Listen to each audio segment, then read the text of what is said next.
Good morning, or whatever moment you're listening from. Welcome to the Early Learning Lounge, your Monday morning reframe. I'm your host, Tammy Nucci, and wherever you're listening from today, whether you're on your commute, opening your classroom, easing into a quiet Sunday evening, or taking a moment just for yourself, I'm really glad you're here.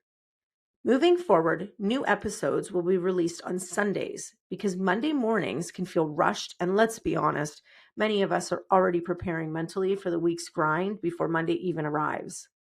My hope is that this space can meet you there, offering a pause, a breath, and a reframe before the week begins. And even though these episodes arrive on Sunday, I still encourage you to carry this practice into your Monday morning. Take a moment to slow down, reset, and refocus. Start by asking yourself a simple question: how am I feeling today?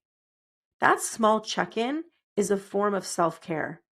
Notice it, honor it, and nurture whatever your body and heart needs as you move into your day. This space is for anyone who cares about early learning, the people who show up, carry the weight of the work, and lead with heart. It's a place to pause, reflect, and reset so you don't have to carry it all alone. Before we begin, I want to name something openly. If you've been following along, you may know that today's episode was originally meant to continue a deeper dive into theory. And while that work matters deeply to me, I've realized something along the way. As I've been learning how to podcast and learning how this space wants to exist, I think I may have been getting something wrong. Not the message, but the method. As a public speaker, facilitator, trainer, and coach, I've always believed that learning happens best when we engage and reflect, not when lectured. And I've always believed that knowledge mixed with emotion is what creates real learning. You know, the sustainable kind. Lately, I felt myself drifting more into lecture than connection. So today, I'm pivoting, not away from the work, but deeper into it. From theory to humanity, from explaining to remembering, from teaching to storytelling. And I think I'm ready for that shift. And I think you are too. Recently, I received a message online from someone I didn't expect to hear from. They reached out to tell me that when their child was young, they didn't want to go to childcare unless I was there. And then they added something that stopped me in my tracks. That child is 23 years old now. And you know what? I remember the 3-year-old version of him. It was a simple message, short, unplanned, and completely unexpected. But it filled my cup in a way I didn't know I needed. Because in early learning, the work is demanding, the days are long, and the impact often feels invincible. That message was a quiet reminder that the work we do doesn't end when the child leaves our room. It doesn't always show up in the moment, and it rarely comes with recognition, but it stays. Not long after that, I had another moment that stayed with me. I was standing in the line at Winners in a town where I grew up and where I spent many years working as a preschool educator. As I stood there, I couldn't help but notice a young woman standing in front of me.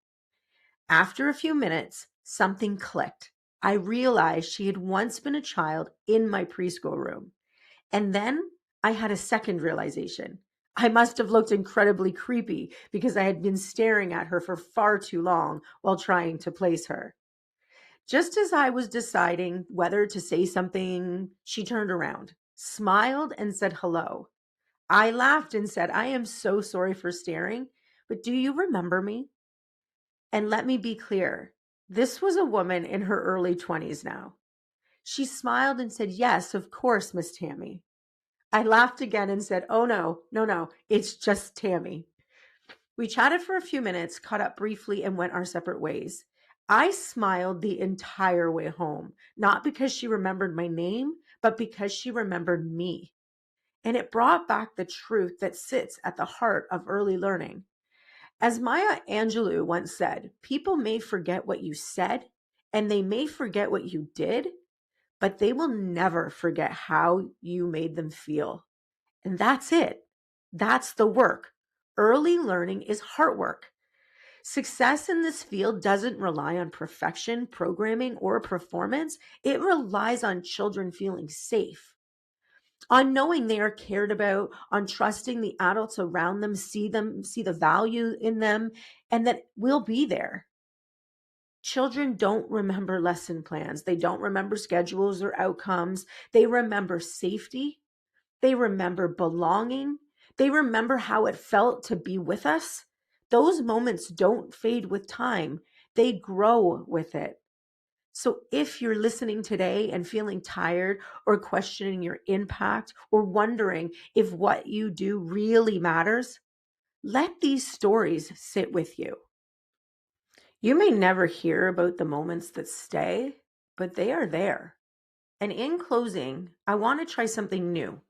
I'm not going to pitch next week's episode. Instead, I'm going to see what unfolds in the week ahead, what lessons, what thoughts and feelings are stirred. And from there, I'll meet you again right here in the lounge, because the hustle is real, the grind is constant, but the heart, your heart, is what makes it all matter.